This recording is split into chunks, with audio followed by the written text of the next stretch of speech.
بسم الله الرحمن الرحيم. النهاردة بنتكلم على طريقة قياس السكر للناس اللي بتعاني من مرض السكري من الدرجة الأولى أو من النوع التاني، أو ما عندوش سكر خالص وحابب يعمل تشيك عشان خاطر يطمن على نفسه. طبعا الجهاز ده ضروري ومن ضمن الأجهزة اللي بتبقى محتاجاها كل بيت، هو وجهاز الضغط جهاز السكر. الحاجات دي قياسات حيوية لازم تكون موجودة للإطمئنان بصورة مستمرة على الحالة الصحية للواحد، لأن احنا دلوقتي في زمن في أمراض كتير وتلوث في الأكل كتير وعدم سوء تغذية، فيجب عن الواحد إن هو يطمن على نفسه بشكل دائم. الجهاز اللي معانا النهاردة ده جهاز جايبينه لسه جديد، زي ما انتوا شايفين كده اسمه اوتوكود، بيقيس السكر العشوائي في الدم. طريقة استخدامه سهلة، تقدر أي حد في البيت يستخدمه سواء كبير في السن أو صغير، يقدر بطريقة سهلة جدا يستخدمه.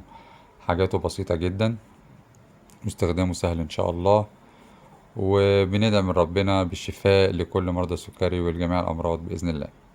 الجهاز اللي معانا بيبقى موجود على شكل العلبة بتاعته اهيت، وطبعا كل جهاز بيبقى معاه الإرشادات بتاعته ومعاه ازاي ان انا طريقة الاستخدام. الكفر بتاعه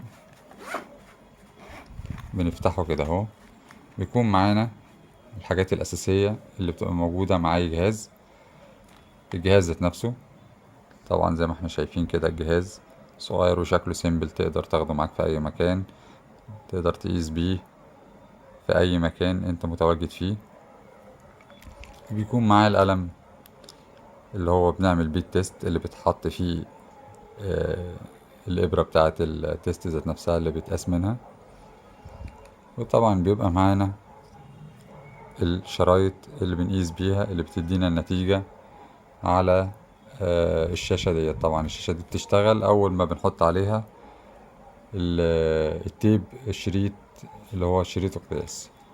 وده آخر حاجة طبعا معانا اللي هي الإبرة اللي بتتحط في القلم علشان نشك بيها. طبعا الإبرة دي بيبقى سنها خفيف جدا وبسيط جدا، لكاد لا يرى. يعني أنا هفتحها اهو قدامكم، هي مش هتبقى شايف أصلا إن في سن، يعني أنت مش هتحاول تفهم إن في سن أصلا. هو مصمم إن يعني يخترق الشعيرات الدموية من البسيطة اللي بتبقى في الصابع أو حاجة، ما بيكونش بسمك ولا بسن يعني حامي بحيث إن هو يوجع أو يألم يعني. تمام. هنقول بسم الله الرحمن الرحيم وهنحاول نعمل أول تيست. وطبعا أنا بعمل تيست شخصي على نفسي. نجيب القلم طبعا بيتفك بالطريقة ديت،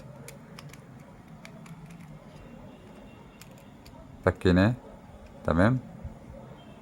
بنجيب السن اللي احنا طلعناه،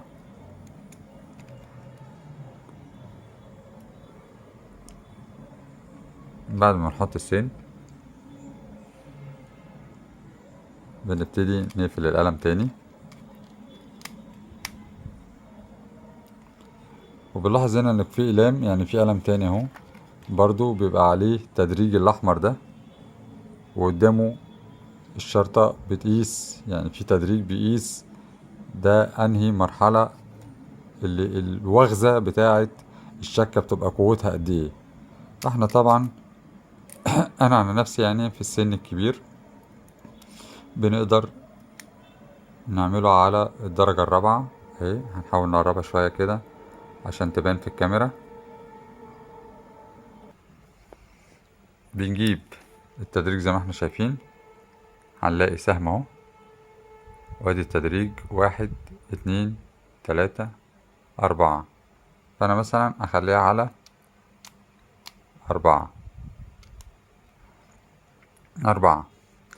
اختلفت الاقاويل بقى ان تاخد في ال3 صوابع دولت وبلاش ال70 دولت. واتكلمت مع ناس تانية، دكاترة تانية قالت لا، تاخد في الصبع ده والصبع ده وبلاش ال3 دولت. المهم ان كل الناس في اختلاف ما بين ال3 صوابع دولت وال70 دولت. في ناس تقول خد في دولت بس، في ناس تقول خد في 3 دولت بس. عامة انا من الناس اللي باخد في اي صبع مش هتفرق. هنعمل ايه؟ بيقول ان اكتر حاجة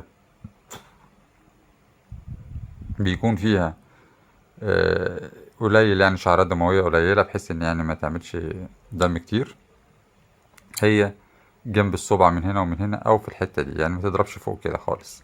يعني حاول تخليها في المكان ده كده، في المكان ده، او في الجنبين كده. وطبعا بنسمي الله في كل خطوة احنا بنعملها. بنطلع الشريط القياس بتاعنا، ادي شريط القياس. وطبعا بنطهر طبعا المكان اللي هناخد فيه. ولازم تبقى ايدك مغسولة كويس. بنجيب شريط القياس بتاعنا، بيبقى السهم اهو، السهم اهو، السهم لتحت، وفي القطعة اللي فيها مرسوم عليها قطرة دي بتبقى فوق. طبعا بنحط الشريط كده اهو، واول ما بنحط الشريط بيبتدي يدينا التدريج ده، وكده هو جاهز ان ياخد القراية. ياخد القراية ازاي؟ بعد ما بنعمل الوخزة، تمام، نجيب القلم بكل سهولة وبنحط على الصبع. نحط على اي صبع مثلا هنا، وبنشد القلم ده لفوق كده عشان يدينا ايه، السحبة بتاعت الايه، وادي الزرار اللي هدوس عليه. بسم الله.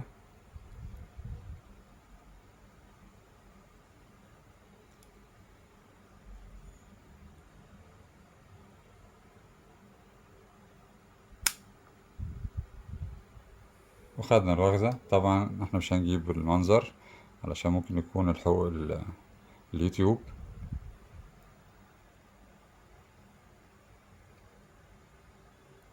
نستنى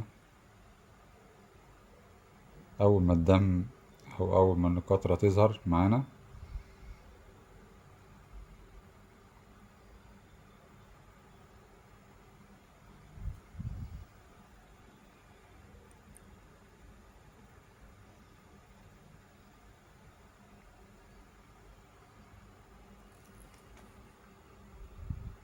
طبعا احنا خدنا القياس. طبعا القياس عالي لان المفروض كنا ناخد جرعة السكر والانسولين، لسه ما خدناش. ف257، 257 كتير. العد المفروض يطلع للطبيعي لحد 180.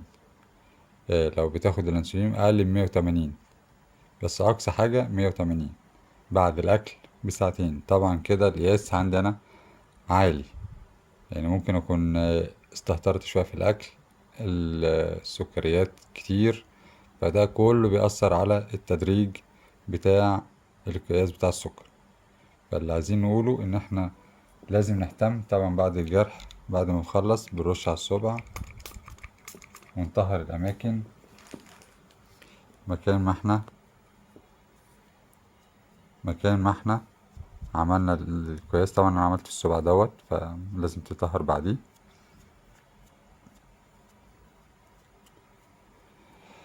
و لازم نهتم بالجرعات بتاعتنا في الانسولين، ونهتم بالجرعات بتاعتنا في العلاج لو بتاخد علاج مع الانسولين. فطبعا انا باخد انسولين لانتوس، وباخد معاه كلوفيكاج بعد الاكل. بس لازم اقيس السكر دايما باستمرار. طبعا ده طبعا قلم الانسولين اللي انا باخد منه، ده اسمه لانتوس. عايزين نعمل عنه حلقة ان شاء الله تانية. طريقة استخدامه هو سهل جدا، جاهز. هنعرف الناس برضو ازاي بيستخدمه. وان شاء الله ربنا يكرمنا كده ويكتب الشفاء للناس جميعا. الحاجات كلها بقت متاحة دلوقتي، ان انت تقدر تستخدمها في البيت وبدون احتياج ان انت تروح مستشفى او احتياج لطبيب. الحاجات دي متوفرة، وان شاء الله تبقى سهلة ويبقى استخدامها كويس. وبندعم من الله الشفاء لكل مريض. وان شاء الله الفيديو الجاي هيبقى على الألم اللانتوس او ألم الانسولين السريع وطريقة استخدامه. وازاي بنظبط الوحدات بتاعته، وازاي بنستخدمه في البيت وبره البيت، والأماكن اللي بنقدر ناخد فيها ألم الأنسولين. نشكركم وفي انتظاركم إن شاء الله.